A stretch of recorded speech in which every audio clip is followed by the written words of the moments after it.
ধূমপান স্বাস্থ্যের পক্ষে ক্ষতিকর। ইহা ক্যান্সারের কারণ। Smoking is injurious to health. It causes cancer. কাঁপতে কাঁপতে সঞ্জয় সেখান থেকে দৌড়ে পালাতেই যাচ্ছিল, এমন সময় জঙ্গলের ভেতর থেকে একটা তীব্র হুঙ্কার ভেসে এলো। কিসের একটা ছোটার আওয়াজ যেন ভেসে আসছে ক্রমশ সামনের দিকে। সঞ্জয় সেটা শুনে দৌড়ে পালাবার চেষ্টা করলো, কিন্তু পারল না। নদীর চোরা কাদায় তার পায়ের হাঁটু অবধি আটকে গেছে। তবুও একবার সে চেষ্টা করলো পাটাকে টেনে তোলবার, কিন্তু সে পারল না। হঠাৎ একটা বাঘ এসে ঝাঁপিয়ে পড়ল সঞ্জয়ের ঘাড়ের ওপর। সঞ্জয় প্রচন্ড জোরে চিৎকার করে উঠল। সঞ্জয় বাঘটাকে বারবার ও শরীর থেকে ছাড়াবার চেষ্টা করতে লাগলো, কিন্তু পারল না। সেই কালচে নারীর অবয়ব যেন এই দৃশ্য দেখে উন্মাদের মতো হাসতে হাসতে বলল,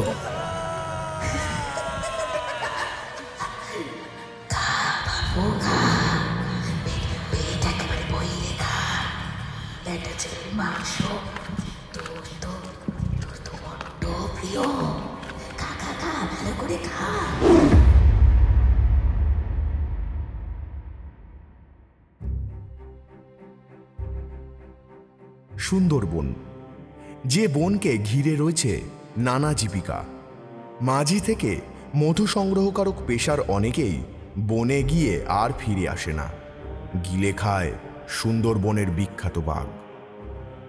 তাদের স্ত্রীদের অকাল বৈধব্যের সুযোগে, ভালোবাসার মায়ায়, অর্থের বিনিময়ে ভিন দেশে পাচার করে দেয় এক চক্র। এমনই এক মেয়ের গল্প শোনাবো আজ। শাশুড়ির পাতা ফাঁদে পা দিয়ে শেষে তার প্রতি অন্যায়ের অনুশোচনায় বিধবা পাড়ার সামনে বড় খালের জলে আত্মহত্যা। কিন্তু কেন ভিন দেশে পাচার করতে চাইল তার শাশুড়ি? এর আসল উদ্দেশ্যই বা কি? জানতে হলে শুনতে থাকুন দেবোত্তম দের কলমে বাঘ বিধবা।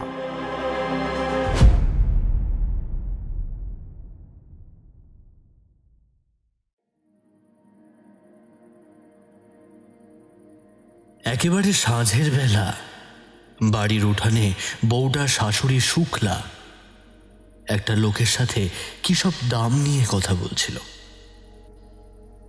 আড়াল থেকে শুক্লার ছেলের বউটা তার শাশুড়ির কথা শুনে কাঁদতে কাঁদতে পেছন থেকে ঘরের জানলার ভেতর থেকে কিছু একটা নিয়ে পেছনে কাউকে দেখতে না পেয়ে দৌড়াতে শুরু করলো। দৌড়ে সে এসে পড়েছে গ্রামের শেষ প্রান্তের বড় খালটার পাশে। কাঁদতে কাঁদতে একবার খালের পাশে জঙ্গলের দিকে তাকিয়ে আবার যেন তার চোখ সরিয়ে নিল সে। একটা কনকনে ঠান্ডা হাওয়া মাঝে মধ্যেই শরীরের ওপর দিয়ে বয়ে গিয়ে পুরো শরীরে এক প্রকার কাঁপুনি ধরিয়ে দিচ্ছে। দূরে একটা আলো জ্বলতে দেখে সেই আলোটার দিকে এগিয়ে যেতে থাকলো সে।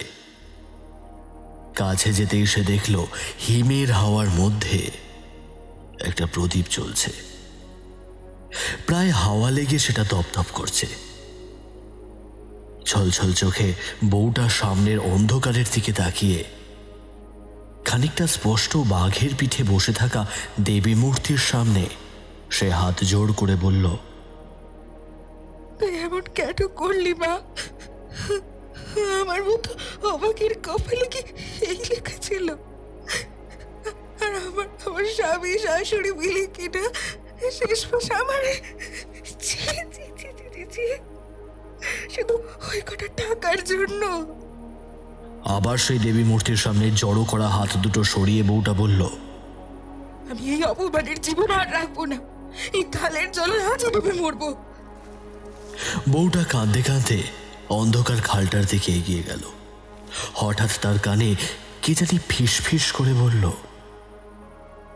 আয় আয় আয়, চলে আয়, চলে আয়, দেখবি আমাদের কাছে চলে এলি আর তোর কোনো কষ্ট থাকবে না।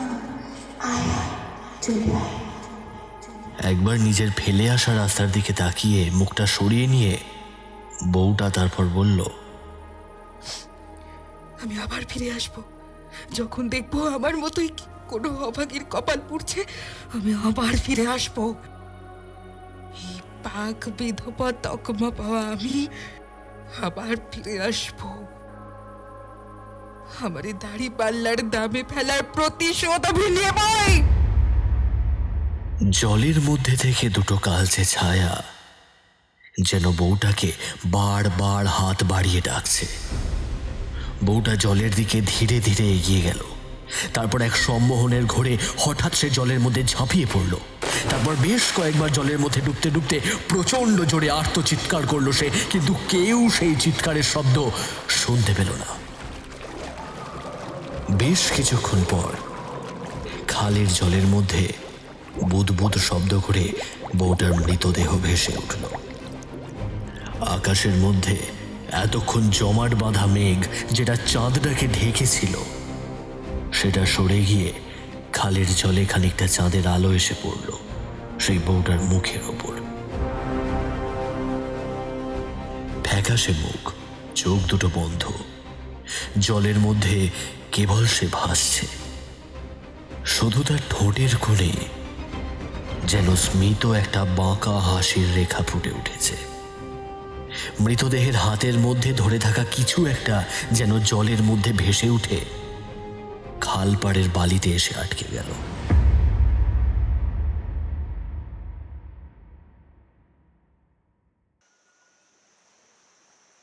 প্রায় ভোর রাতে সুন্দরবনের বিধবা পাড়া চত্বরের শেষে একটা খালের সামনে লোকজন ভিড় করে ঘিরে রয়েছে।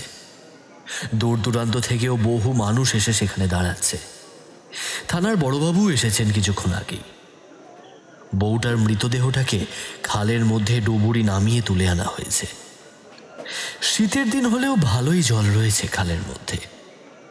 প্রচণ্ড জোরে বাতাস বইছে, আর তার জন্য মৃতদেহটার মুখের ওপর ঢাকা কাপড়টা মাঝে মধ্যেই সরে যাচ্ছে। ভিড় ঠেলে সেই মৃতদেহটাকে দেখে এক বৃদ্ধা হঠাৎ আকস্মিক কেঁদে উঠলেন। তাকে দেখে থানার বড়বাবু তার সামনে দাঁড়িয়ে বললেন, আচ্ছা, আপনি কাঁদছেন কেন? আপনি মৃতাকে চেনেন নাকি? আপনি কি ওনার আপনজন হন?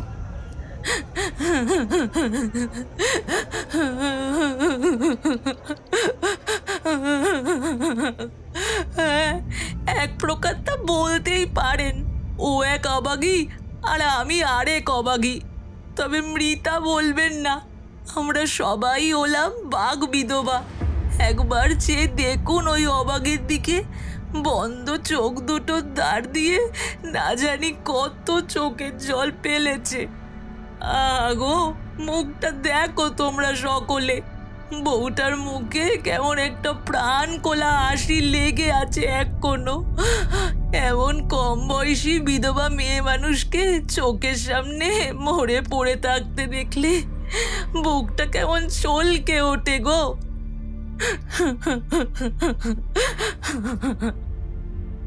পেছন থেকে আরো দুজন মহিলা সেই বৃদ্ধা সরলাকে দূরে সরিয়ে নিয়ে গিয়ে দাঁড়ালো। থানার লোকজনেরা বউটার মৃতদেহটাকে নিয়ে চলে গেল। লোকজনের ভিড়টাও সরে গেল, কিন্তু খানিকটা দূরে দাঁড়িয়ে থাকা এই বিধবা পাড়া চত্বরের একটি মেয়ে সেই খালের পাশে রাখা জিনিসটার দিকে তাকিয়ে থাকলো একভাবে, যতক্ষণ না পুলিশ সেটা সেখান থেকে সরিয়ে নিয়ে গেল। তবে থানার বড়বাবু ওগুলো নেড়ে চেড়ে দেখে তেমন কোনো প্রমাণ না পেয়ে বউটা যে আত্মহত্যা করেই মারা গেছে এটুকু তিনি অনুমান করেন। প্রায় কয়েকদিন মর্গে সেই বউটার মরা পড়ে থাকলেও যখন বহু খোঁজাখুঁজির পর কোনো বাড়ির লোককে খুঁজে পাওয়া গেল না, তখন থানায় একটা সাদা কাগজে চিঠি জমা পড়ল। নীল কালিতে সেই চিঠিটায় লেখা, মাননীয় থানার বড়বাবু, আমরা সুন্দরবনের বিধবা পাড়ার সব বিধবা মহিলারা আপনাকে জানাচ্ছি, ওই বিধবা বউটার মৃতদেহটা সৎকার ক্রিয়ার জন্য আমরা আপনার কাছে চাইছি। আমরা জেনেছি এখনও পর্যন্ত সেই বিধবা মৃতদেহটি সৎকার করবার জন্য তার পরিবারের লোকের কোনো খোঁজ বা যোগাযোগ পাওয়া যায়নি।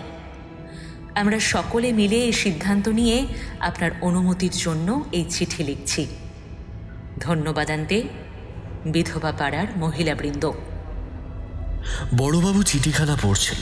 হঠাৎ সরলা বলল, বড়বাবু, আমরা তো লেখাপড়া জানি নে, প্রাইমারি স্কুলের দিদিমণিকে দিয়ে এই চিঠিটা লিখিয়েছি। বড়বাবু বলল, ঠিক আছে, এমনিতেও তো বডিটার কিছু একটা গতি করতে হবে। আপনারা একদিক দিয়ে প্রস্তাবটা দিয়ে ভালোই করেছেন, বুঝলেন। আর তাছাড়া এমনিতেও তো কেসটা বন্ধই হয়ে যাবে। আর এনার আপনজন বা পরিবারের কোনো খোঁজও তো পাওয়া যাচ্ছে না। এই মহিলার না পাওয়া যাচ্ছে কোনো ঠিকানার হদিশ, না পাওয়া যাচ্ছে খুনের কোনো প্রমাণ। অতএব এটা আত্মহত্যাই বটে। সরলা হেসে বলল, ঠিকই বলেছেন স্যার, তবে আত্মহত্যা বড্ড অপমানের, অসম্মানের। আর সব শেষে আসে এই কপাল, বেদবাদের পোড়া কপাল। কি জানি কোন দুঃখে মরেছে। মেয়ে মানুষের দুঃখের শেষ আছে নাকি কোনো? আচ্ছা ঠিক আছে, বিকালে আমি বডিটা মর্গ থেকে আপনাদের ওখানে পাঠাবার ব্যবস্থা করছি। সাথে 2জন কনস্টেবল আর ডোমকেও পাঠিয়ে দেবো। আর সাথে কিছু কাঠও ওদেরকে কিনে নিয়ে যেতে বলবো ওখানে যাওয়ার সময়। আপনাদের পাড়াতেই তো সৎকার করা হবে নাকি? আচ্ছা ঠিক আছে, আপনি এখন আসুন। ধন্যবাদ বড়বাবু, আপনি তাহলে তাই করুন। আমাদের ওখানেই হোক, ওই কালের পাশে। ঠিক আছে বড়বাবু, আমি এখন আসছি।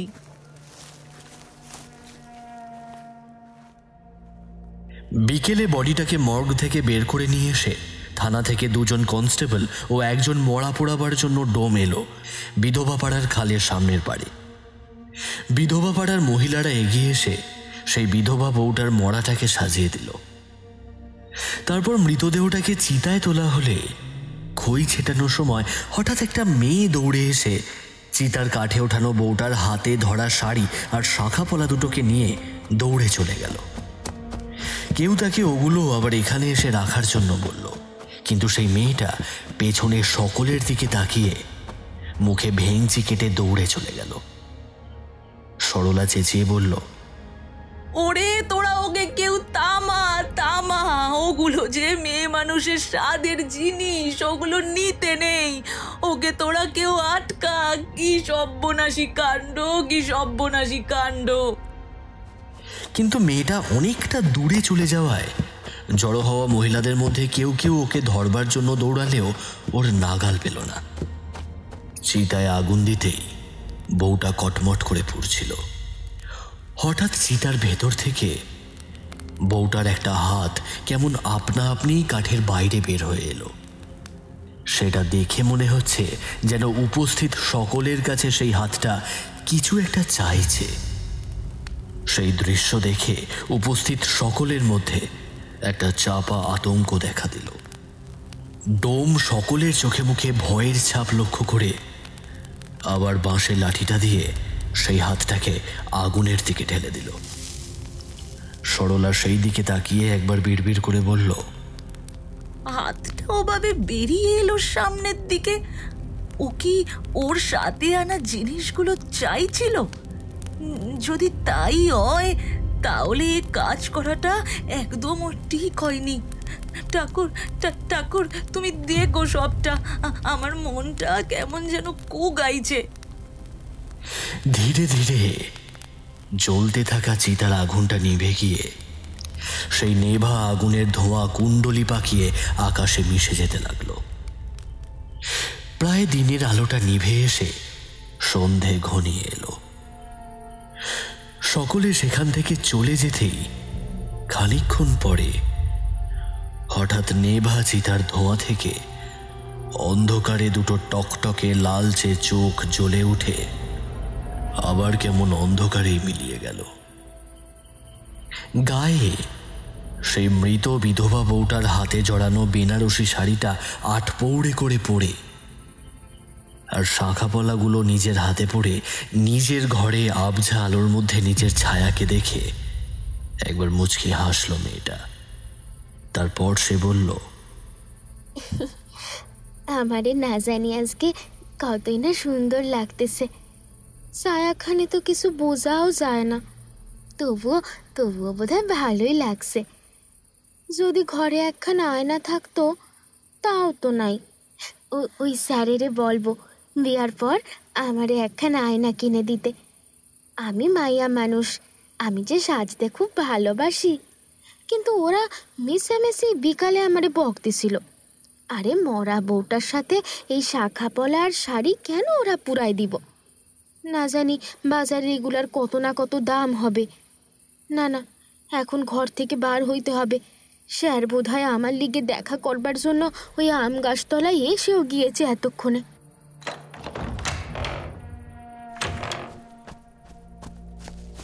ঘরের দরজা কোনো রকমে বন্ধ করে বেরিয়ে পড়ে খালি পায়ে মাথার চুল খুলে মেয়েটা অন্ধকারে চারিদিকে তাকাতে তাকাতে বিধবা পাড়ার শেষ প্রান্তে বড় আম গাছটার সামনে এসে দাঁড়িয়ে গেল।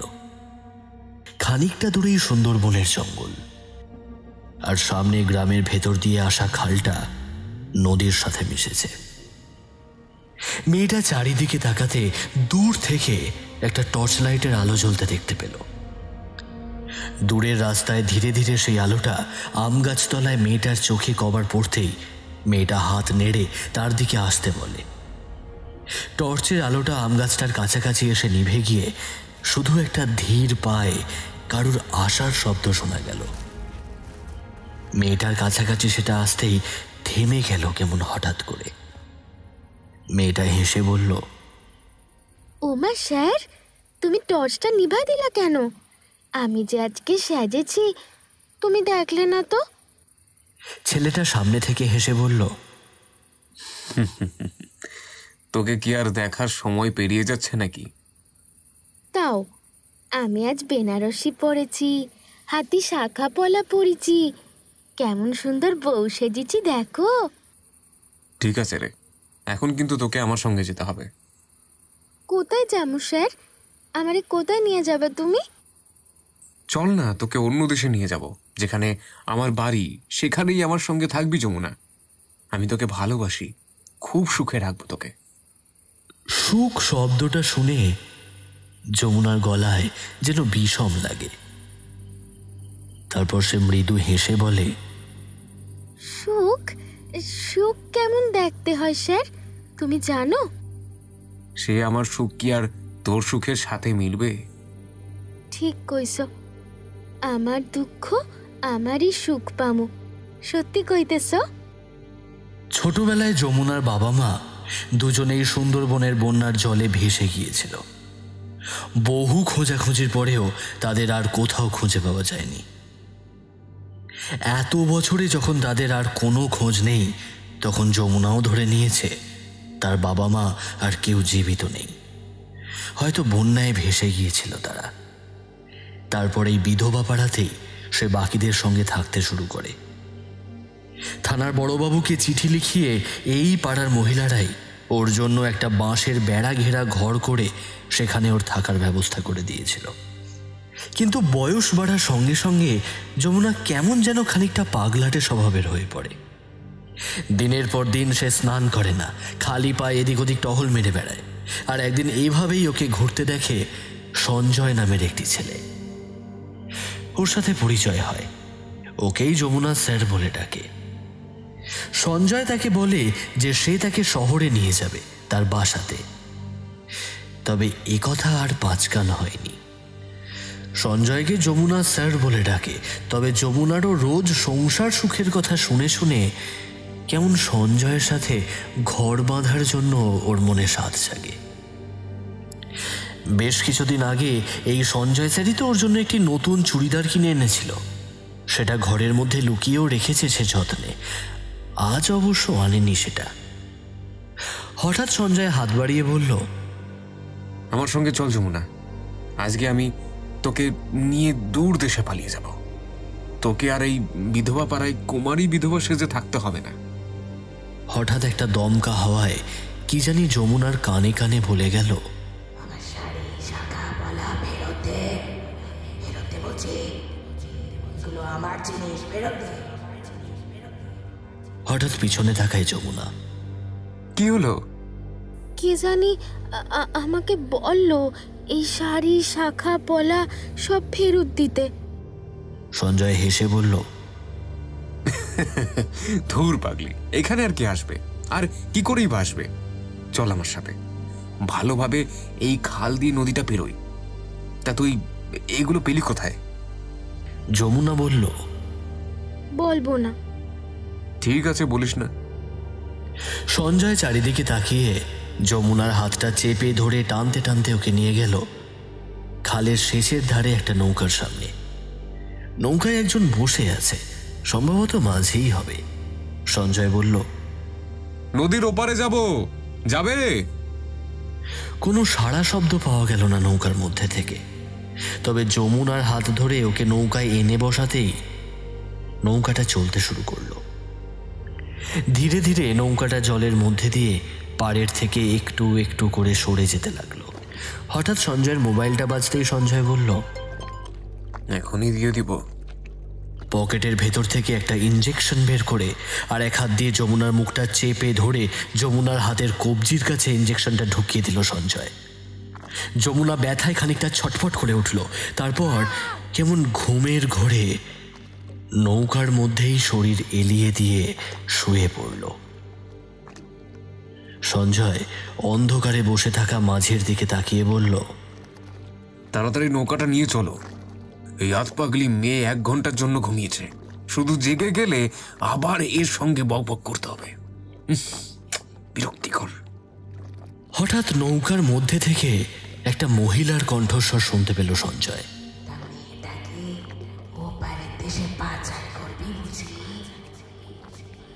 সঞ্জয় হঠাৎ সামনের থেকে আকস্মিক একটি মহিলার আওয়াজ পেয়ে খানিকটা চমকেই উঠে বলল, কে? নৌকায় তো কোনো মহিলা বসে ছিল না, একজন ছিল, সে মাঝি। তাহলে এই মহিলা হয়তো আগে থেকেই বসেছিল। সঞ্জয় মনে মনে ভাবল, আপাতত মহিলার মুখটা বন্ধ করতে হবে। তাই সঞ্জয় জড়ানো গলায় পকেট থেকে কিছু টাকার নোট বের করে বলল, সে তুমি যেই হও না কেন, আমার নাম ধরে কোনো কাজ নেই। এই নাও, ধরো, এই টাকাটা রাখো আর কাউকে কিন্তু কিচ্ছু বলবে না। নাও, ধরো। সঞ্জয় ওর হাতটা এগিয়ে দিল সামনের অন্ধকারে, কিন্তু সামনে থেকে সেটা কেউ নিল না। অনেকক্ষণ সেটা ধরে থাকলো।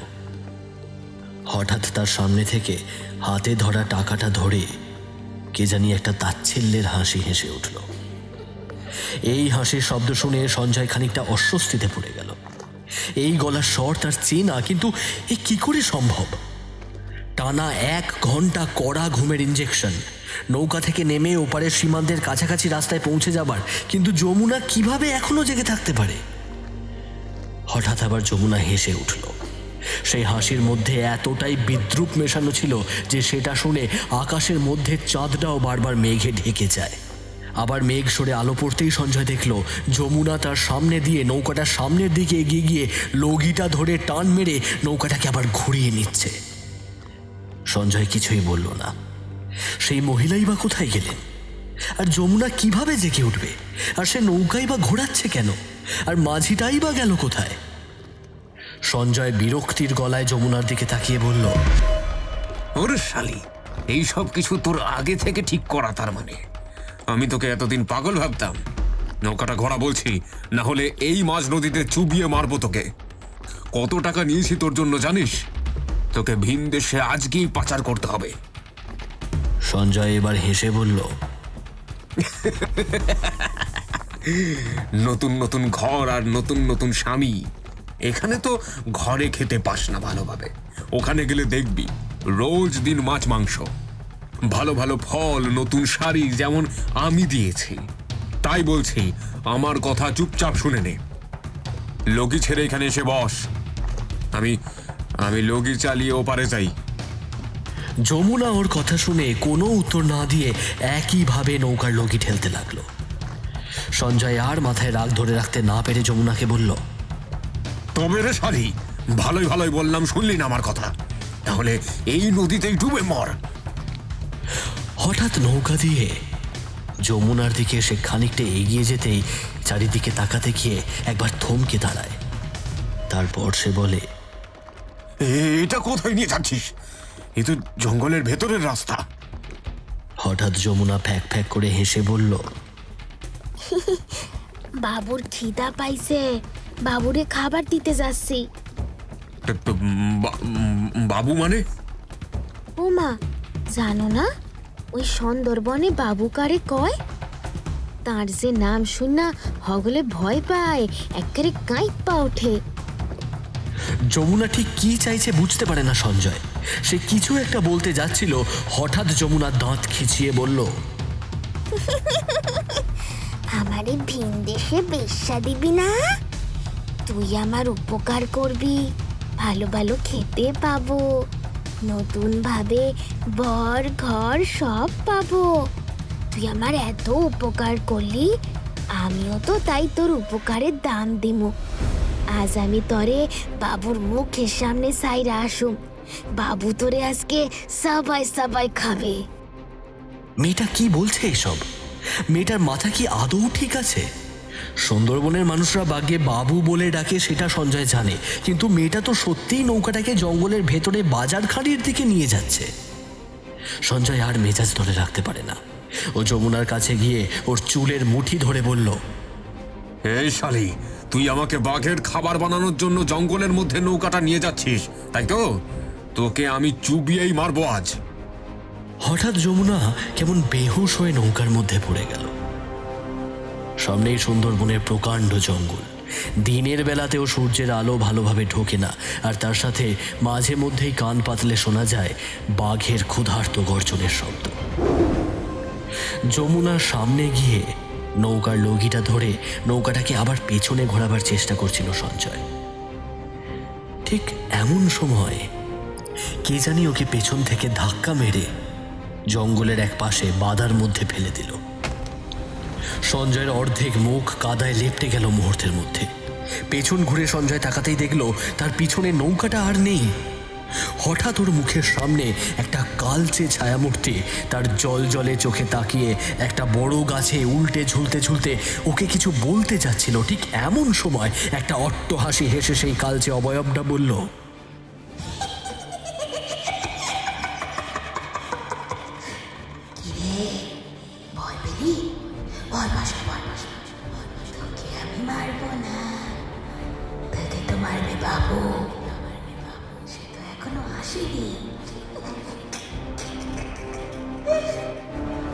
সঞ্জয় তোতলাতে তোতলাতে বলল, কি চাও তুমি? কে তুমি? কোনো উত্তর না দিয়ে সেই অবয়বটা সঞ্জয়কে বলল, আমি বাঘ বিধবা, কিংবা আমি যমুনা। সেই শব্দটায় সেই অবয়বটার গলার আওয়াজ বদলে কেমন যমুনার গলার আওয়াজের মতো শোনালো। কাঁপতে কাঁপতে সঞ্জয় সেখান থেকে দৌড়ে পালাতেই যাচ্ছিল, এমন সময় জঙ্গলের ভেতর থেকে একটা তীব্র হুঙ্কার ভেসে এলো। কিসের একটা ছোটার আওয়াজ যেন ভেসে আসছে ক্রমশ সামনের দিকে। সঞ্জয় সেটা শুনে দৌড়ে পালাবার চেষ্টা করলো, কিন্তু পারল না। নদীর চোরা কাদায় তার পায়ের হাঁটু অবধি আটকে গেছে। তবুও একবার সে চেষ্টা করলো পাটাকে টেনে তোলবার, কিন্তু সে পারল না। হঠাৎ একটা বাঘ এসে ঝাঁপিয়ে পড়লো সঞ্জয়ের ঘাড়ের ওপর। সঞ্জয় প্রচন্ড জোরে চিৎকার করে উঠল। সঞ্জয় বাঘটাকে বারবার ওর শরীর থেকে ছাড়াবার চেষ্টা করতে লাগলো, কিন্তু পারল না।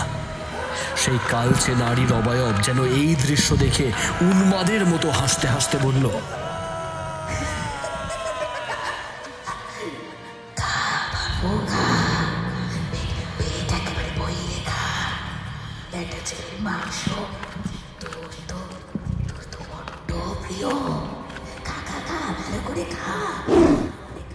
হঠাৎ বাঘটা মুহূর্তের মধ্যে তার থাবায় খাবলে বসিয়ে সঞ্জয়ের ঘাড় থেকে খানিকটা মাংস তুলে নিয়ে কামড়ে খেতে লাগলো।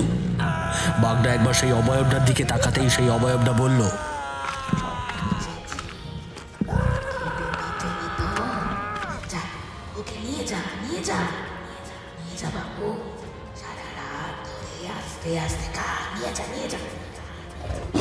বাঘটা হঠাৎ ওর বাকি শরীরটাকে টানতে টানতে জঙ্গলের ভেতরে নিয়ে চলে গেল। জঙ্গলের ভেতর থেকে প্রচন্ড জোরে কয়েকবার একটা আর্তচিৎকার ভেসে এলো, কিন্তু কেমন ধীরে ধীরে শব্দটা থেমে গেল।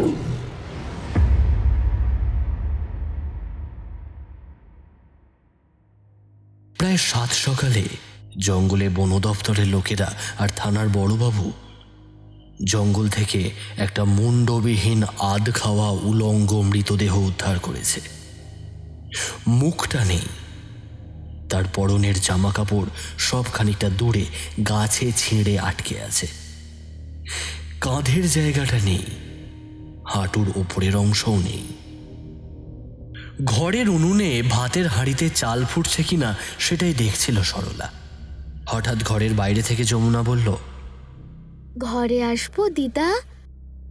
কে রে? ও তুই? আয় আয়। যমুনা ঘরের ভেতর ঢুকে সরলার হাতে ওই শাড়ি আর শাঁখা পলাটা তার হাতে ধরাতেই যাচ্ছিল, এমন সময় সরলা হঠাৎ গজগজ করে বলে উঠল, এই পাগলি মেয়ে, আমারে নরকে পাঠাবে নাকি? ওরে জানিস না আমি বেদবা? আমার শাঁখা সিঁদুর শাড়ি চুতে নেই। দূরা হতচ্চারি, বড্ড বেড়েছিস। নিজের হাতটা গুটিয়ে নিয়ে যমুনা বলল, আমি এগুলো ফেরত দিতে এইছি গো দিদা। ও, এতক্ষণে মনে পড়েছে? বউ সাজার শখ গুছেছে তাহলে? মরা মানুষের শখের জিনিস নিয়ে কাছে যে রাখতে পারবি না তা আমি আগেই জানতুম। কি জানি, কাল রাতে একখান এমন স্বপ্ন দেখলাম। গতকাল রাতের দেখা স্বপ্নের সবটা, যমুনা বউ সেজে নৌকায় ওঠা, তারপর সঞ্জয় নামে ছেলের সাথে নৌকা দিয়ে ভিন দেশে যাওয়া, তারপর আর কিছুই তেমন মনে নেই যমুনার। স্বপ্নের সবটা সরলাকে বলতেই সরলা উৎকণ্ঠিত গলায় বলল, একখান কথা শুনছস রে চেরি? কি গো দিদা? আজ তো জঙ্গল থেকে একটা আতকাওয়া বেটা ছেলের লাশ পাইছে। তোর কথা শুনে এখন মনে হচ্ছে ওইটা স্বপ্ন ছিল না রে, ওইটা বোধহয় সত্যি ছিল। যমুনা বলল, বিশ্বাস করো দিদা, কাল রাতে আমি ওই মরা বিধবা বউটার শাখা শাড়ি পলা কিচ্ছু ধরিনি। কিন্তু যদি আমি সত্যি কাল রাতে সঞ্জয়ের সঙ্গে বেরিয়ে থাকি, আমার কেন সে কিছু মনে নাই। তোমারে আরেকটা কথা কমু দিদা? কি? স্বপ্নতে যখন দেখছিলাম না আমি আম গাছতলায় সঞ্জয়ের সঙ্গে দাঁড়ায় আসি, তখন কে জানি আমার কানে কানে কইল ওই শাড়ি শাখা পলা সব ফেরত দিয়ে দিতে। বুঝিস নাই তুই ও কেডা ছিল?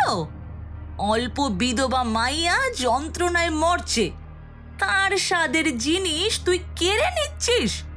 যা, এক্ষুনি ওই চিতার নেবা চাইয়ে ওগুলো পুড়িয়ে দে।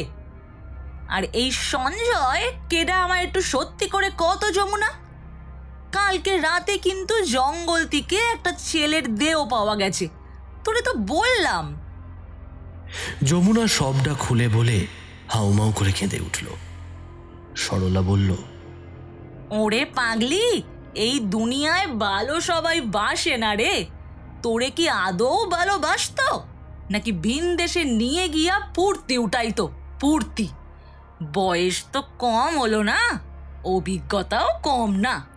ওই ছেলেটা তোরে পাচার করে দিত ভিন দেশে, আর ওর হাত থেকেই তোরে ও বাঁচাইছে। কাল যা স্বপ্নে দেখেছিলি ও স্বপ্ন নয়, সব সত্যি। ও বুলাইয়া দিচ্ছে সব। একটা কথা মনে রাখবি যমুনা, মাইয়াদের সবাই ভালোবাসে না, কিন্তু মাইয়াদের উপভোগ করার জন্য সব সময় কাক শকুনের মতো নজর দিয়া রাখে। যা, গড়ে যা এখন, আর যাবার পথে এসব পুড়ায় ফেলবি কিন্তু। আর এই কথা কাউকে আবার জানাতে হবে না। কাল রাতে ওই মরা বউটাই তোরে প্রাণে বাঁচাইছে, না হলে তোর সর্বনাশ হয়ে যেত। যা যা, ওর জিনিস এবার ওরে ফিরায় দে। যমুনা সরলার কথা মতো সেই শাড়ি আর শাঁখাপলা খালের পাশে চিতার ছাইয়ে গিয়ে পোড়াতেই যাচ্ছিল। হঠাৎ কেমন একটা ঝোড়ো হাওয়ার সাথে খালের মধ্যে একটা বালির ঘূর্ণি সৃষ্টি হয়ে সেগুলো কোথায় জানি উড়ে চলে গেল। আর সাথে আচমকা প্রবল ঝড় বৃষ্টি শুরু হতেই যমুনা তার ঘরের দিকে দৌড়ে চলে গেল।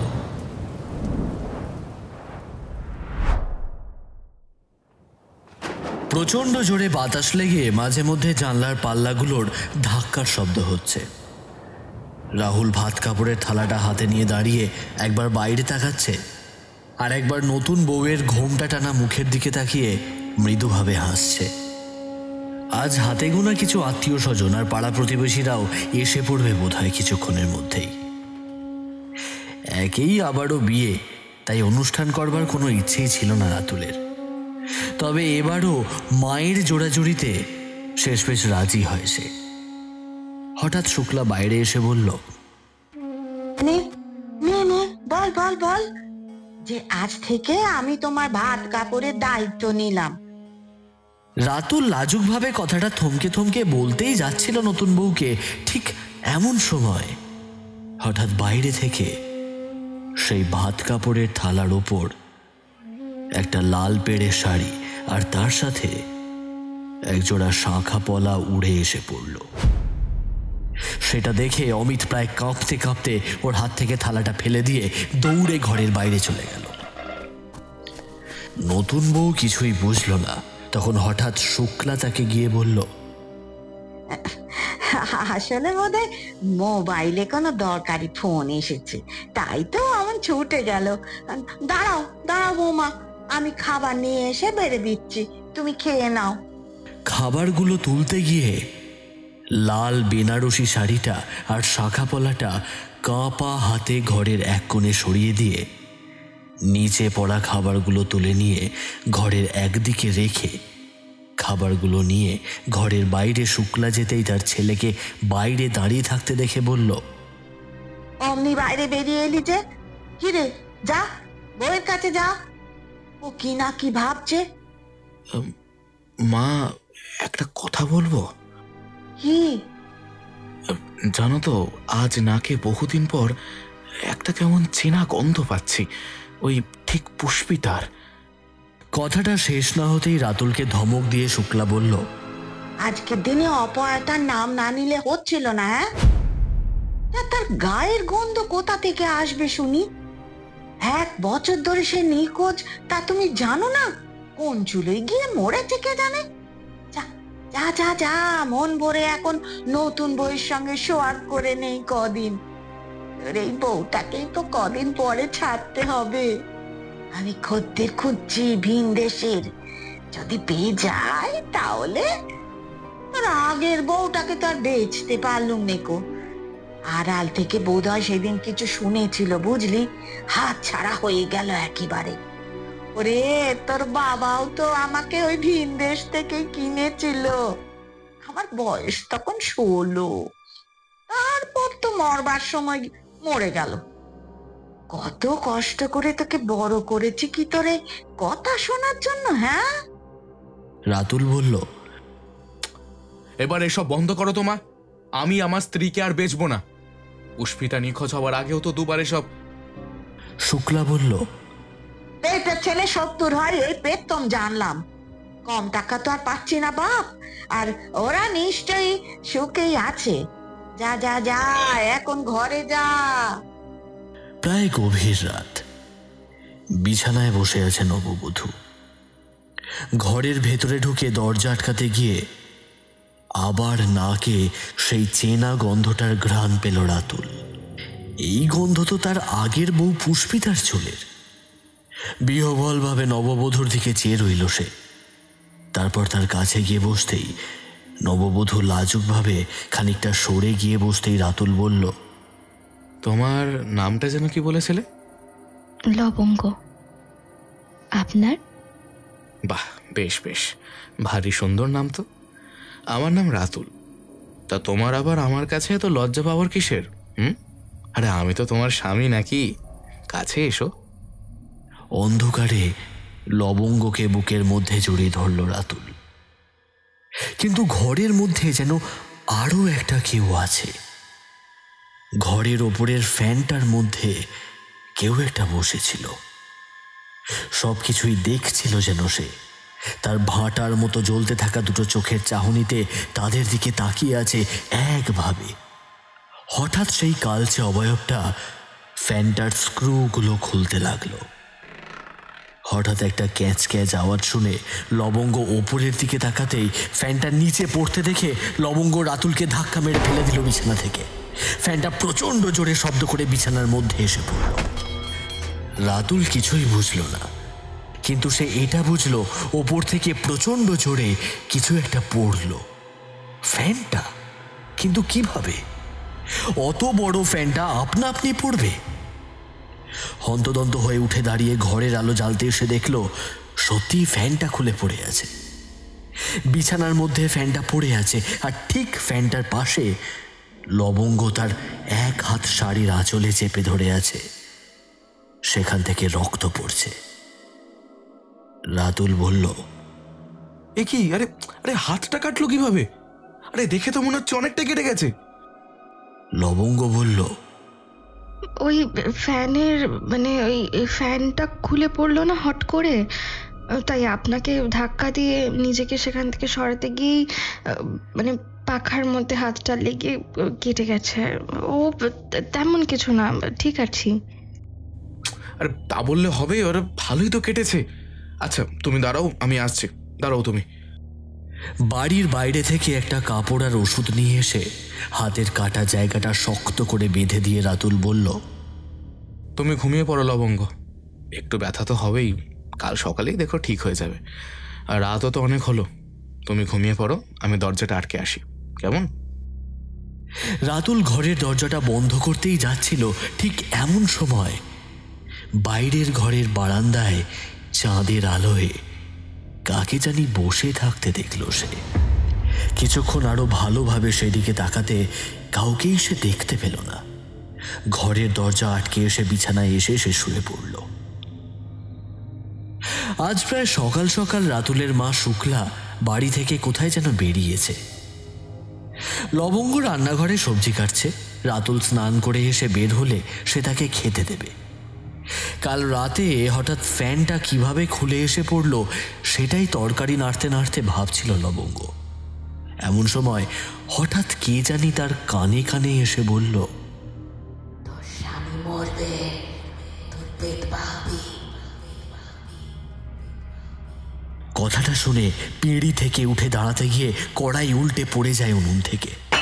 কান চেপে ঘরের বাইরে বের হতেই সে দেখল রাতুল স্নানঘর থেকে বেরিয়ে এসেছে। তড়িঘড়ি আবার নতুন করে রান্না বসাবার জন্য নতুন বাটিতে সবজি কাটতে কাটতে তার মনের মধ্যে একটু আগের কথাগুলো ঠিক কে তার কানের কাছে এসে বলল সেটা সে বুঝল না। না, কেউ তো ছিল না তার চারপাশে। তাহলে হয়তো তার মনের ভুলই হবে। বিকেলে একটা অচেনা লোককে নিয়ে বাড়িতে ফিরে এলো শুক্লা। তবে লোকটার তাকানোর চাহনি মোটেও ভালো লাগেনি লবঙ্গর। ঘোমটার আড়ালে থেকেও সে সেটা লক্ষ্য করেছিল। শুক্লা হেসে বলল, এই যে মা, ইনি তোমার এক দূর সম্পর্কের আত্মীয় হন, কাল আসতে পারেনি, আজ এসেছেন তোমাকে আশীর্বাদ করতে। যাও যাও, ওনাকে প্রণাম করতে যাও। লবঙ্গ তাকে প্রণাম করতেই লোকটা কেমন যেন জোর করে ওর হাতটা চেপে ধরে একটা সোনার চেন হাতের মধ্যে ধরিয়ে দিয়ে বলল, এই নাও তোমার উপহার, আশীর্বাদ করি আরো আরো রূপবতী হও। লোকটার কথা শুনে কেমন এক প্রকার অস্বস্তিতে পড়ে রান্নাঘরের দিকে চলে যায় লবঙ্গ। হঠাৎ শুক্লা তাকে বাইরে থেকে বলে, চা নিয়ে এসো কিন্তু বৌমা ওনার জন্য, আর ঘোমটা খুলেই এসো, নিজের লোক আর তোমাকে তো দেখতেই এসেছে কিনা। লোকটার চাহনির অস্বস্তির ঘের যেন কিছুতেই কাটছে না লবঙ্গের। লোকটা চায়ের কাপে একবার চুমুক দিয়ে চা খেতে খেতে আড়াল থেকে লোকটা মোবাইলে লবঙ্গের একটা ছবি তুলে বলল, এর পরের বার এলে কিন্তু তোমার বউকে আমার সাথে নিয়ে যাব শুক্লাদি। লবঙ্গ তার স্বামীর দিকে একবার তাকিয়ে তার পিছনে গিয়ে আবার মাথার ঘোমটা টেনে দাঁড়ায়। লোকটা খানিকক্ষণ পর উঠে গিয়ে বাড়ির বাইরে গিয়ে ফিসফিস করে শুক্লাকে বলল, তোমার ঘরের এই পাখিটারে দেখতে কিন্তু খুব খাসা বেশি। আড়াল থেকে একটা ছবি তুলেছি। হ্যাঁ, দেখি দেখি দেখি কোনো বাড়ি পাই কিনা। আগেরটাকে তো দিলে না, মালিক পক্ষের কাছে যতই না কথা শুনলাম, শেষমেশ টাকাও ফেরত দিলাম। এবারে যে কোনো ভুল না হয় এই সপ্তাহেই তোর বাড়ির বউটাকে ভিন দেশে পাচার করতে হবে। হ্যাঁ, আর বলিস না তুই মুখ পুরি কথা। হ্যাঁ, কোন চুলোয় গেছে তার ঠিক নেই। ঠিক আছে, সময়ক্ষণ সব জানাবো, কেমন? হ্যাঁ গো, এবার আর বেশি সময় নেব না। এই কাজে কিন্তু তোমার ছেলেকেও আমাদের সাহায্য করতে হবে। হ্যাঁ, আমি সময় মতো তোমাকে ফোন করে সব জানিয়ে দেবো। ঠিক আছে পিসি, চলি। রাতুল শুধু বউটার দিকে তাকায় আর মনে মনে স্থির করে এবার সে আর তার মায়ের কথা মতো ওই নোংরা কাজ করবে না। এ নিয়ে তার মায়ের জোড়াজুড়িতে পরপর 2টো বউ ভিন দেশে পাচার করেছে সে।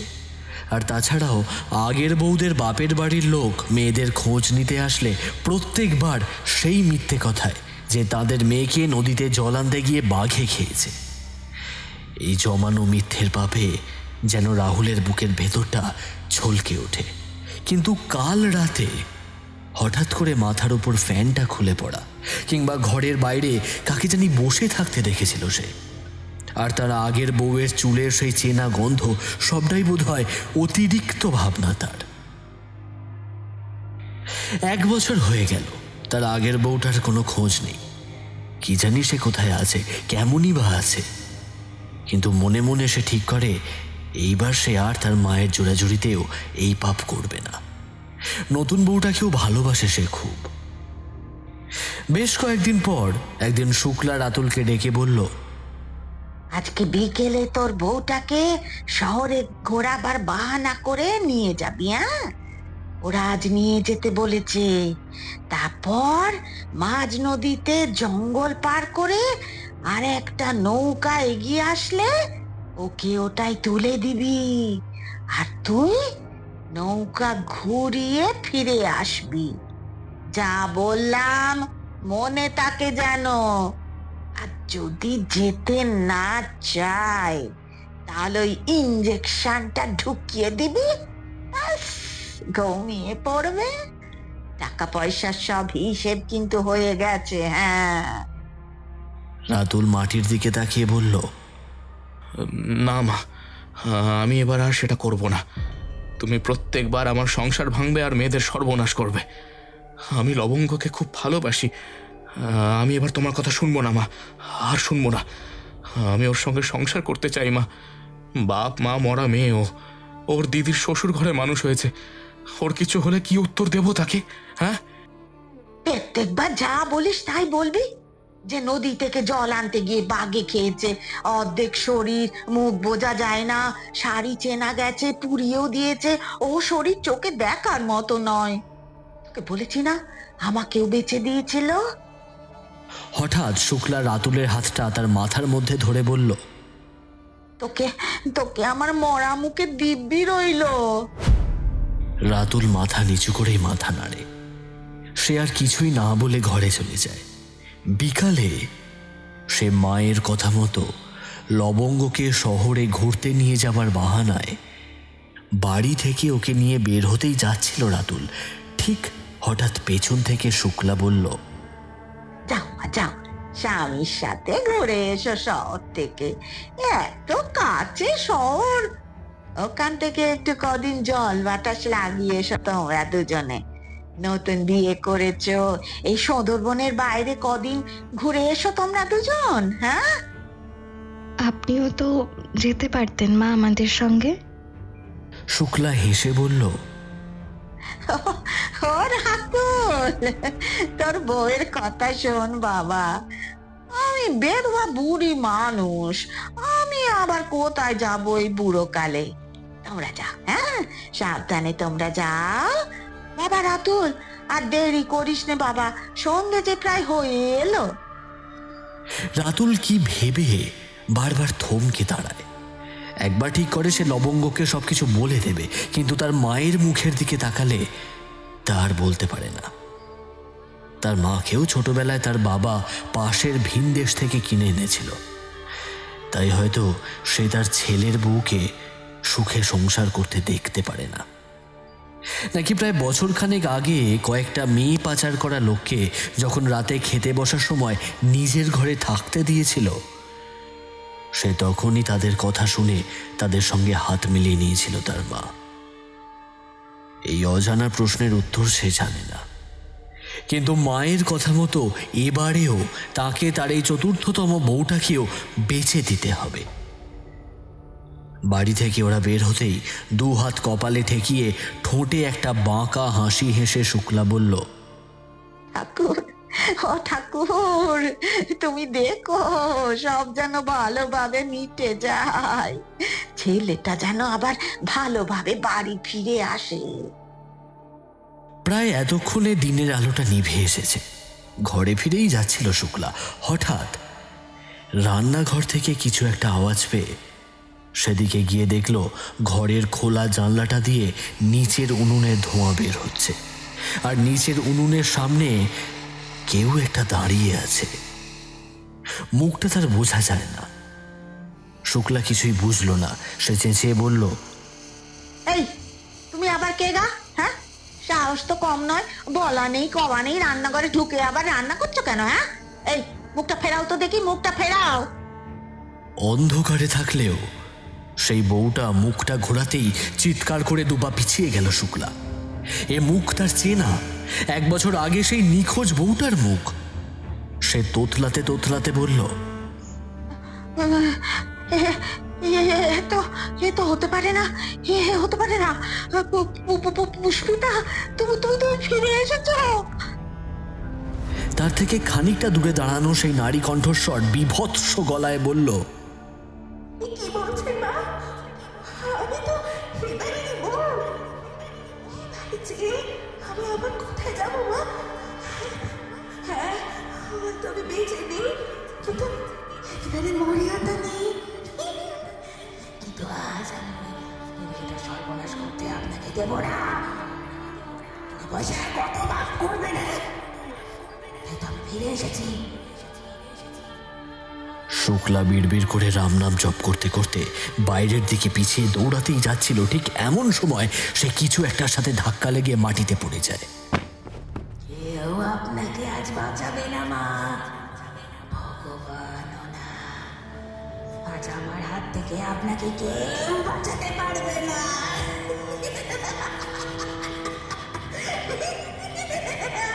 না না না, আপনাকে আর না, আপনার এই ছেলেকে।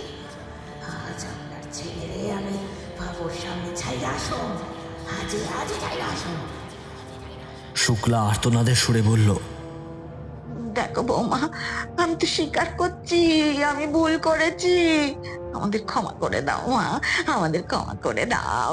আমি আর এই কাজ কখনো করবো না মা, আমি আর এই কাজ কখনো করবো না। কাকে ক্ষমা করবো মা? আপনাকে, আপনার ওই গুণধর ছেলেকে। এবারও তো ওই নিষ্পাপ মেয়েটার সঙ্গে আপনারা এমনটাই করতে চলেছে। আপনাদের দুজনকে তো আমি শ্রদ্ধা করতাম।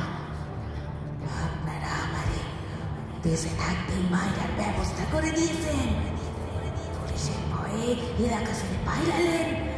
আর সারা আমাকে আপনার ছেলের বউ হিসাবে চিনত, এই গ্রামে তাদের সব বাইরে টাকা দিয়ে মুখ বন্ধ করে রাখেছে। শেষ পর্যন্ত মরে যাবার পর আমি দেহটারেও নিতে এলেন নে। আপনারা না আমার আপনজন, আর আপনার ছেলে তো আমার বিয়ে করা স্বামী, সে তো একবারও দেখতে এলেন। আমরা তো জানতাম না বৌমা, তুমি না হলে তো তোমার ছেড়াদ্দ করতুম। একটা বেদবাবু ঈশ্বর তোর বোনের খালে মরে পড়ে আসে, সে খবর পাননি, আমাকে বিশ্বাস করতে পারতেছেন? আর শেষ কাজের কথা কোন মুখে বলতেছেন আপনি? সবটা জানি, সবটা জানি। সেদিন আমি এমনি মরিনি, আমি আপনাদের কাউরে ছাড়বো না। সেভাবে আমাকে আপনি দিলে দিলে মারেছেন, এর শাস্তিও আজ আপনাকে আমরা দেব। হঠাৎ পুষ্পিতার সেই কালচে অবয়বটা আকাশের দিকে বাড়িয়ে ইশারায় কাদের জানি নেমে আসতে বলল, এসো তোমরা, কোথায় সব এসো। হঠাৎ প্রচন্ড জোরে বাতাস বইতে শুরু করলো। শুক্লা দেখল আরো দুটো কালচে ধোঁয়া আকাশের মধ্যে দিয়ে ধীরে ধীরে নেমে এসে দাঁড়ালো তার সামনে। হঠাৎ পুষ্পিতার অবয়বের পেছন থেকে সেই দুটো অবয়ব হেসে উঠে পৈশাচিক কণ্ঠে সম্মিলিতভাবে বলল,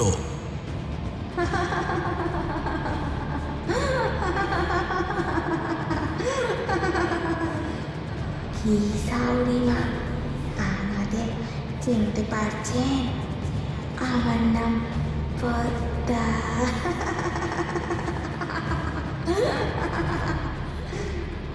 আমার নাম মতি, আমরাও তো আপনার ছেলে লাগে। শুক্লা দৌড়ে পালাতে চায় কিন্তু পারে না। সেই তিনটে কালচে অবয়ব তাকে ঘিরে ধরে দাঁড়িয়ে রয়েছে। শুক্লা বারবার ওদের সামনে হাত জড়ো করে ক্ষমা চায়, কিন্তু সেই তিনটে অবয়ব বারবার তাকে ঘুরতে ঘুরতে তাচ্ছিল্যের সুরে হেসে ওঠে। একবার পদ্ম নামের বউটা তার মুখের সামনে ঝুঁকে পড়ে বলল, মা, আপনি আমাকে সেদিন বলেছিলেন আপনার ছেলেকে বাঘে খেয়েছে আমার জন্য। ঘরে বসিয়ে বসিয়ে বিধবা বউকে খাওয়াতে পারবেন না, তাই আপনি নাকি কাকে বলে রেখেছিলেন সে নাকি আমাকে কাজ খুঁজে দেবে। আমি তো আপনাকে বিশ্বাস করেছিলাম, আর আপনি মাত্র 9,000 টাকার জন্য আমাকে বিক্রি করে দিলেন। আমার বাপের ঘর খুব গরিব, আপনার লাগলে বলতেন। জমি জায়গা বন্ধক দিয়ে হলেও বাবা চেষ্টা করতো। আমি সবটা শুনেছি সেদিন যেতে যেতে। মাঝ নদীতে ঝাঁপ দিয়ে ডুবিয়া মরেছি মা। বড্ড জ্বালা হয়েছিল, দম বন্ধ হয়ে আসছিল। ওরা আমাকে তুলতেও গিয়েছিল, কিন্তু তার আগেই পুলিশ নৌকা এলে ওরা ওখান থেকে ওভাবে রেখেই আমাকে পালিয়েছিল। আমি ময়রা ভেসা উঠেছিলাম, কিন্তু সতীত্ব হারাই নাই। এবারে হঠাৎ তার পাশে মতির অবয়বটা পেছন থেকে শুক্লার কানে এসে বলল, আমারে কি করেছিলেন? আপনার ছেলে নাকি শহরের হাসপাতালে বাবুর কামাখায় ভর্তি। দুজনকে তার বন্ধু সাজায় আমাকে নদীর ওপারে ভিন দেশে পাচার করতে চেয়েছিলেন আপনি। 12,000 মা, উনি তো 16,000 নিয়েছিলেন আমার মা বাপের থেকে।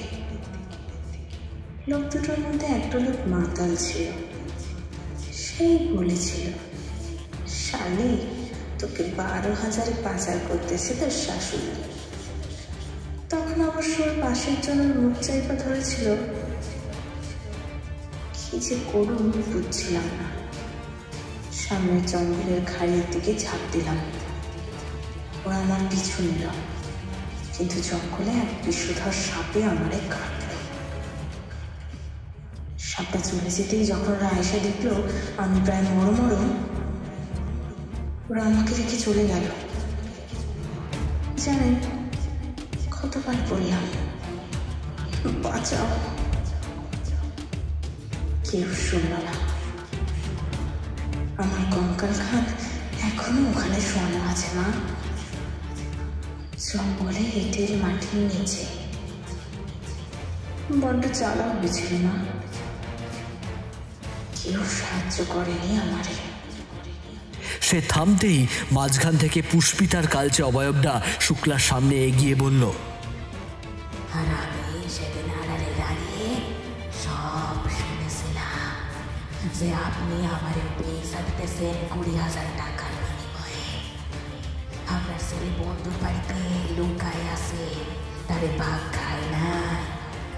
আপনি আমাকে আমার স্বামী জীবিত থাকার পরে পেট ভাত দান দিচ্ছেন, বলছেন মাথার সিঁদুর মুছে নিয়ে শাখা পড়া ভাঙ। অপয়া হলো কি? সে অপবাদ আমি সইতে পারি না।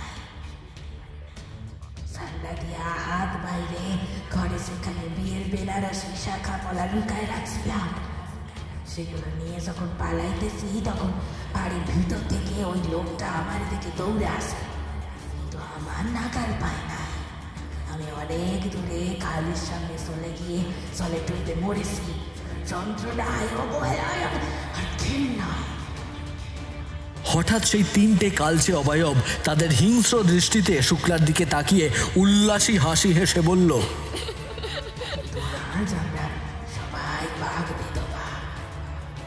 ঘামতে ঘামতে জ্ঞান হারিয়ে মাটিতে লুটিয়ে পড়ল শুক্লা।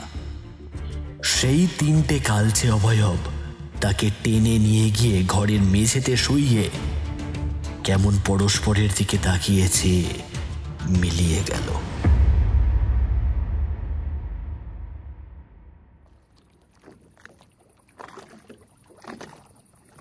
নৌকার মধ্যেই মাথায় ঘোমটা টেনে বসেছিল লবঙ্গ। নৌকাটা ছেড়ে দিয়েছে প্রায় অনেকক্ষণ, প্রায় সাঁঝবেলা পেরিয়েছে। একেবারে আলো যে নেই তা নয়, আবছা আছে। লবঙ্গের পাশে বসে রয়েছে রাতুল। সে একবার লবঙ্গের হাত ধরে বলল, আচ্ছা ধরো লবঙ্গ, তোমার সাথে আর আমার কোনো দিনও দেখা হলো না, তুমি তুমি একা থাকতে পারবে তো লবঙ্গ? হ্যাঁ? লবঙ্গ আতঙ্কিত গলায় বলল, এমন কথা মুখে আনবেন না সাঁঝের বেলায়, আমার প্রাণে যে ভয় করে। আরে কেউ তো চিরদিন আর বেঁচে থাকে না লবঙ্গ, তাই না?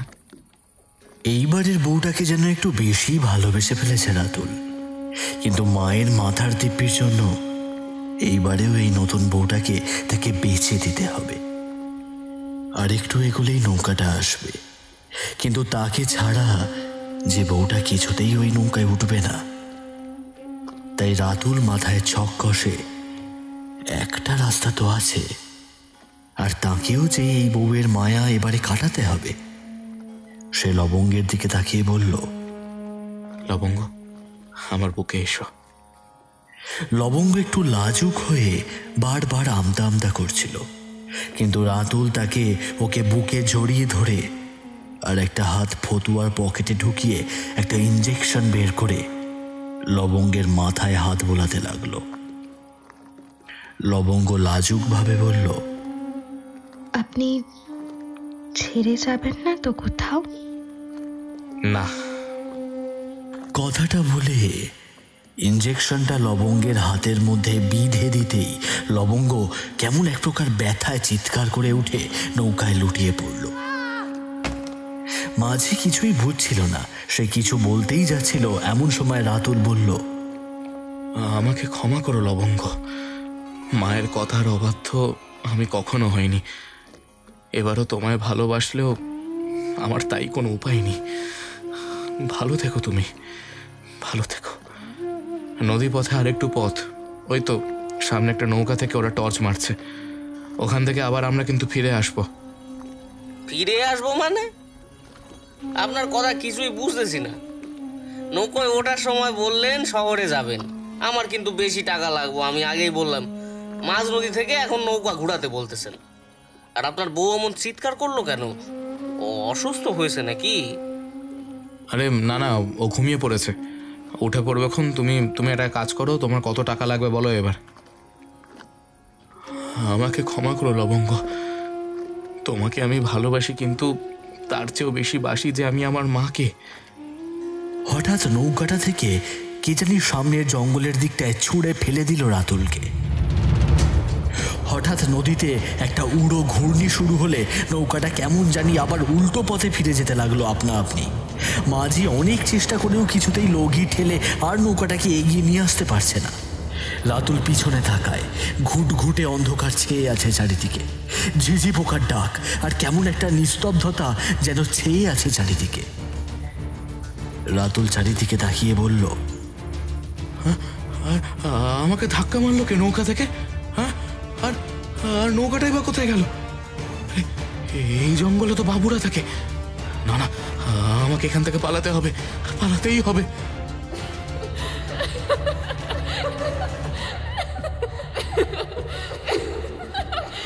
এই হাসির আওয়াজগুলো খুব চেনা তার। হঠাৎ সেই তিনটে অবয়বী বলল, তুমি ভয় পেলে নাকি? আমরা যে তোমার বউ গো, যাদের তুমি পাচার করতে চাইছিলে। ভয় পেও না, ভয় পেও না, একেবারে ভয় পেও না। রাতুলের ঘাড়ের ওপর দিয়ে যেন একটা শীতল হিমের স্রোত বয়ে গেল। হ্যাঁ গো, তুমি নতুন বউ পেয়ে আমাদের ভুলে গেছিলে তাই না? তাই তাই তোমাকে আমাদের কাছে নিয়ে এলাম। তোমরা কি বলছো এসব? আরে আমি তো জীবিত। আর কতক্ষণ দূরে তাকিয়ে থাকবে? বাঘের যে খিদে পেয়েছে, সে আসছে, বাবু আসছে। জঙ্গলে আঁধার ঘনিয়ে এসেছে। দূর থেকে রাতুল একটা হিংস্র গর্জন শুনতে পেয়ে সেই তিনটে অবয়বের সামনে হাত জোর করে বলল, আর আমাকে ক্ষমা করে দাও পদ্মা, মতি, পুষ্পিতা। আমি তোমাদের খুব ভালোবাসতাম, কিন্তু মায়ের কথা মতো আমাদের পাশায় করে দিচ্ছি। আমরা মেয়েরা কি তোদের ব্যবসা জিনিস নাকি? হ্যাঁ, আসলে 3 গুণ যন্ত্রণায় মরবি। যতটা আমরা মরেছি তার থেকে 3 গুণ যন্ত্রণা দেব তোদের। সামনের জঙ্গলের মধ্যে 2 জোড়া জলজলের চোখ ক্রমশ এগিয়ে আসছে তার দিকে। সে দৌড়ে পালাতেই যাচ্ছিল, এমন সময় কিছুর একটার সাথেও ধাক্কা খেয়ে মাটিতে পড়ে যায়। হঠাৎ মাটির ভেতর থেকে নরকঙ্কালের 2 হাত রাতুলকে শক্ত করে চাপটে ধরল। রাতুল চিৎকার করে উঠল। সেই নরকঙ্কালটা বলল, তুমি চিৎকার করছো কেন? আমি তোমার বউ মূর্তি, এখানে কবে থেকে মরে পড়ে আছি। বেঁচে থাকতে কত ভালোবাসতাম তোমায়, কিন্তু আমি ওদের মতো তোমাকে এখন ঘেন্না করি। ঘেন্না। কথাটা বলে সেই নরকঙ্কালটা তার 2 হাত দিয়ে রাতুলকে ছিটকে ফেলে দিল সামনের অন্ধকারে। 2 বাঘ প্রচন্ড জোরে লাফিয়ে এসে পড়ল ওর ঘাড়ে। নিজেকে বাঁচানোর জন্য আর্তচিৎকার করে উঠল রাতুল, কিন্তু শেষ রক্ষা আর হলো না। হঠাৎ সেই অবয়ব সম্মিলিতভাবে হেসে বলল,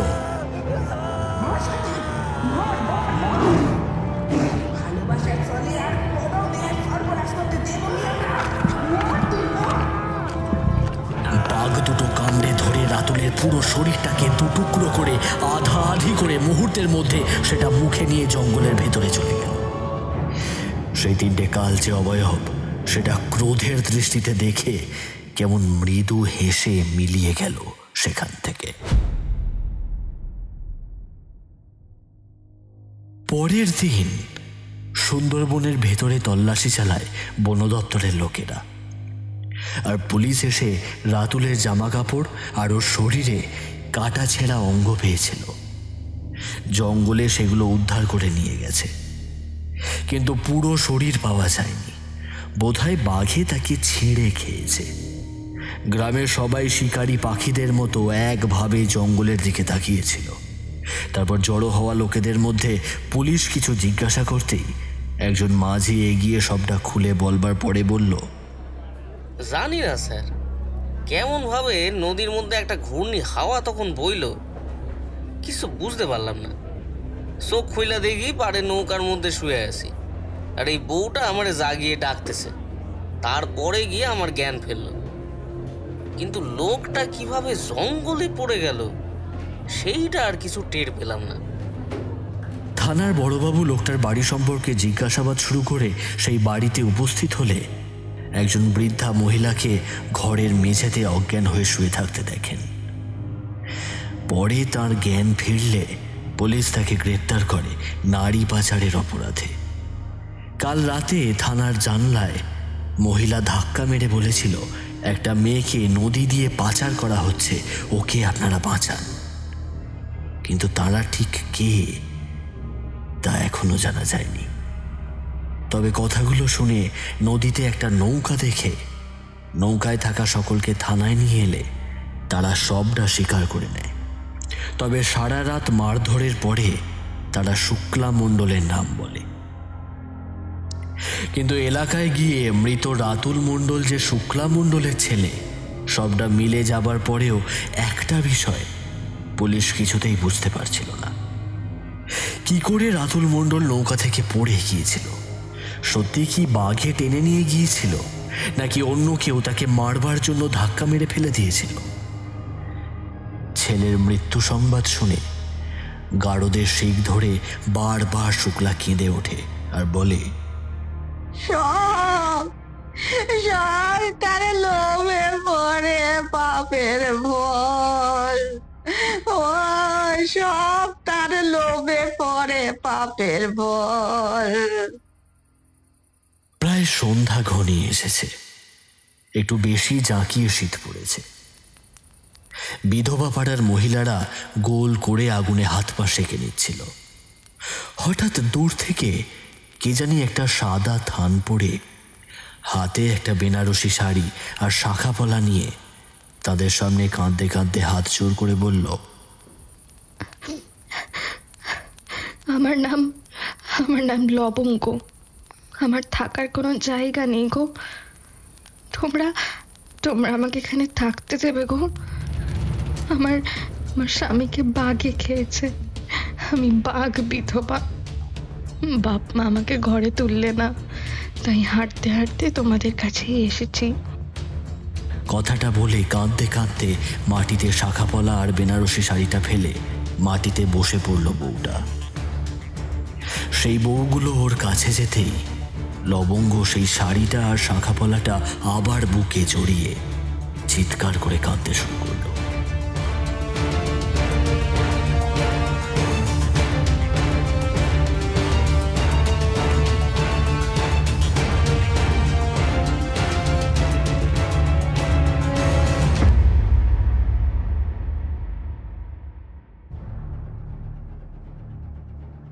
শুনছিলেন দেবোত্তম দের কলমে বাঘ বিধবা। আজকের গল্পের গল্প পাঠে রৌনক, সরলা মধুরা, থানার বড়বাবু সপ্তর্ষি, যমুনা বর্ণালী, পুষ্পিতা খুশি, দিদিমণি মধুরা, সঞ্জয় রূপঙ্কর, শুক্লা স্বাতী, রাতুল সৌমিক, লবঙ্গ সায়ন্তিকা, কণ্ঠস্বর পাপিয়া, লোক রাজ, পদ্মের আত্মা প্রত্যুষা, মতির আত্মা সুস্মিতা, মাঝি রুদ্র। গল্পের নাট্যরূপ দান করেছেন পাপিয়া, শব্দগ্রহণ জয়া, ধ্বনি পরিকল্পনা ওয়েভ সেশন স্টুডিও, আবহ ইঙ্কব্লেজ ক্রিয়েশনস, প্রচার অলঙ্করণ Subhadip, recording studio Radha Gobinda Records, সমগ্র পরিকল্পনা ও পরিচালনায় নিত্যানন্দ চক্রবর্তী। প্রত্যেক শনিবার রাত 11টায় রাতের বৈঠকখানা নিয়ে আসে নতুন নতুন গল্প। সেই সব গল্প যদি আপনি শুনতে চান তাহলে এখনই সাবস্ক্রাইব করে দিন আমাদের চ্যানেলটি।